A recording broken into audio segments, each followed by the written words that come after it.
Hi there, Diane here, or Scratch as I'm known on the trail. Trail names are given to you by someone else based on your shared experiences, and I got mine by hiking 115 miles with a scratched cornea. I'd like to share with you a little bit about my background and how I got into training long-distance hikers. It was a rather winding trail. I stumbled into fitness during my professional dancing days in the late 70s.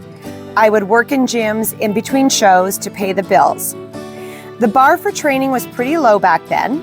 I was fit, could design and teach classes, and show people how to use the machines.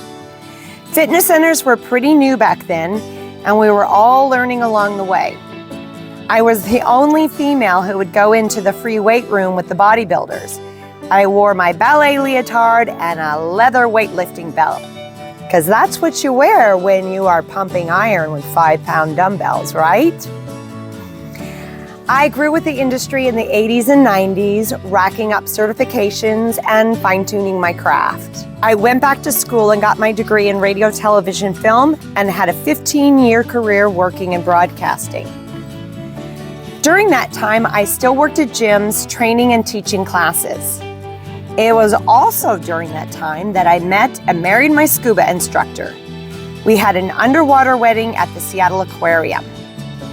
Eventually, I realized I had to get out of television as sleep deprivation was turning me into a crazy person.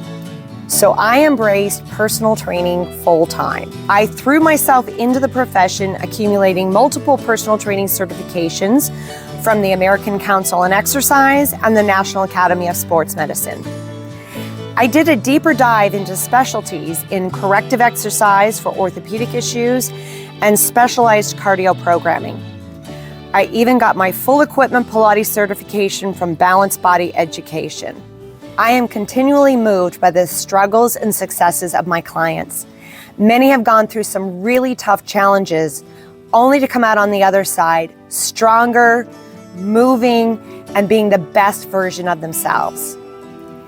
In 2015, I was inspired by the book Wild. I decided to hike the Washington section of the Pacific Crest Trail. I read every book I could find, from memoir to how-to. I spent my weekend studying maps and packing resupply boxes. And I trained.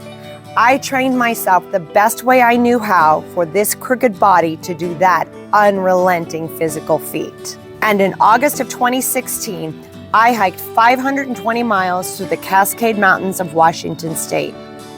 This experience sparked my passion for long-distance hiking and training others to do the same.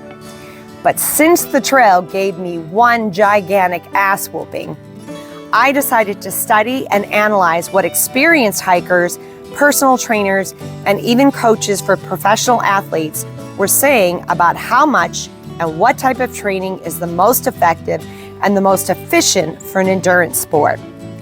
I researched what injuries troubled hikers the most. I trained groups and individuals, continually refining the program based on their experiences and my own. I also tested the training on myself while hiking the Oregon PCT and the Arizona Trail. Long trails present so many challenges. There's always something you did not plan for that will be your hardest physical feat yet. For me, it was not one, not two, but 3 ropes climbs into and out of river canyons on Mount St. Helens. I did not think I had the strength to climb a rope up a sheer wall, but I did, multiple times and with a pack on. The next adventure has just begun. I've created a remote coaching program just for hikers like yourself that want to get in shape for and reduce injuries on their next trail. To learn more, just click the link in my bio. And I just want to thank you for allowing me to share a little bit about myself. I'm so excited to hear about your next adventures.